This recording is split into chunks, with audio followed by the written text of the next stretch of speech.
What's up guys, it's Larka, and today I'm going to be talking over my favourite build for a medium class in the finals. Now I would just like to clarify that this setup I'm going to be talking about is very subjective to your playstyle. I feel like this is the same with any other game, but it's a little bit more finicky and requires a bit more tuning with the finals to your exact playstyle. And obviously it depends massively when it comes to who you're playing against, what types of classes they're running, what gadgets they're running, what weapons they're running. Sometimes you're just not going to beat them. If you're new around here though, please do make sure to leave a like, leave a comment down below on your favourite medium build class, and make sure to subscribe if you're new. Now, out of the way, let's get into today's video. So for me, the medium class is my main. It's just the best all-rounder, to be honest. You know, lights, mediums, heavy, they all have their purposes and specific playstyles, to be honest. The medium suits me best. So for me personally, I run the AKM. The initial recoil is a bit of a thorn in your side, but it does have a 36 round mag. After the initial recoil, the gun's super easy to control, and you'll actually surprise yourself sometimes of how long you can hit people. The AKM is just a great all-rounder weapon. I know a lot of people seem to love the FCAR as well, but I don't know. I've got it in my reserves just in case I ever do use it, but for me, it's just always the AKM, to be honest. Now, this class setup, I actually do use this for just casual, quick cash, bank it, tournaments, and ranked tournaments. Starting us off, the Healing Beam. The Healing Beam is massively OP in this game, especially if you have 2 to 3 mediums running them. It makes it super efficient for someone to just use the defibs and then you heal them up, or if you're under attack, everyone's taking damage, you can just absolutely pepper people with health. For me, it's just an absolute no-brainer. I've always got to run the Healing Beam. I do sometimes run recon senses, but to be honest, I feel like the Healing Beam is just, you know, it's just needed in this game. The Guardian Turret is also a very great alternative as well. If you've got 2 mediums on your team, I feel like at least one needs to run the Healing Beam and like another run the Guardian Turret. Normally when I play with my mates Ross and Maz, Ross will run the Guardian Turret while we're defending objectives and I'll use the Healing Beam, and Maz will either be a light or a heavy. But with the Healing Beam, like I said earlier, if you stack them together, man, it's ridiculous. I can't imagine there's going to be any nerf to them because I do feel like they're pretty well balanced. It just depends how many people are using them on your team or the enemy team, because I imagine some of you have come across enemy teams where even if there's one guy with a Healing Beam, it can be a real pain, especially if there's a heavy, he's got like a shield down or a shield thing in front of him and you're trying to kill him, you're hitting your bullets and everything, and his health ain't going down because he's got a mate sat behind him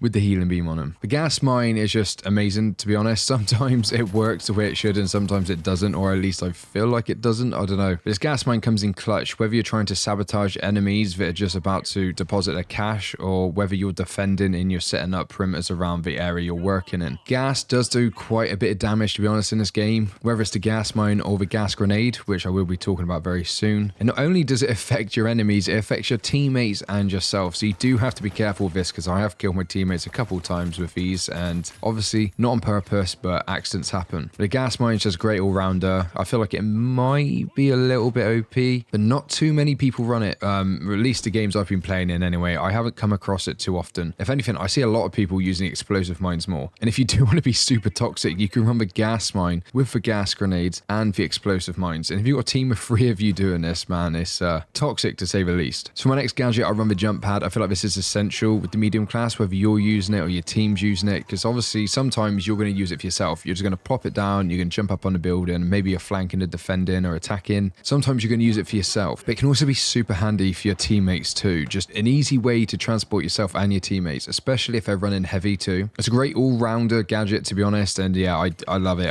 I can't ever swap it out. The next one is the defibrillator as well, because the defibs, again, it seems essential along with the jump pad. Even if you've got 2 mediums on your team, I feel like somebody always needs to be running the defibs because they come in clutch. Now obviously it's no secret the defibs only heal your teammate to half health. However, if you've got the Healing Beam, you can quickly hit them up, heal them while maybe they're medding your other teammate. It's a very efficient way to get your teammates back into the game. They do have a pretty lengthy cooldown on them, to be honest. I feel like maybe it could be shortened a little bit, maybe by like 10-15%. If you've got 3 mediums or even 2 mediums running these, they can come in clutch. Absolute no-brainer choice for me. So in my reserves, I do have 2 other gadgets. I have the gas grenade and zip line. I feel like the gas grenade is a great alternative to the gas mine. I feel like the gas mine, although you can like booby trap your enemies when they're depositing cash and stuff, I do feel like the gas grenade is better for pushing and when you're probably playing a more aggressive playstyle. So this completely depends on your playstyle, to be honest, and how you sort of play the game and choose to play the game. The gas grenade can come in very handy. I I don't use it as much as I'd like to because I'm playing more tournaments now, or even in the first round of tournaments I might use it, but as you're getting on throughout, I feel like defending becomes like a bigger role and part of your team. So the other one is the zipline. The zipline is great for just moving around. If you're not going to run the jump pad, I'd definitely recommend running the zipline. It is massively underrated. There's not a lot to say about it apart from it's easy to get to anywhere with it, and you can easily make some nice quick flanks up buildings using it as well, because you choose where it goes, whereas the jump pad can be a little bit finicky at times, especially if you've got objects above you. Again, with the jump pad, if you put it on at an angle, then you get a bit more momentum and ability with it. The two weapons I have in my reserves, which actually do change quite a bit, is the FCAR and the Model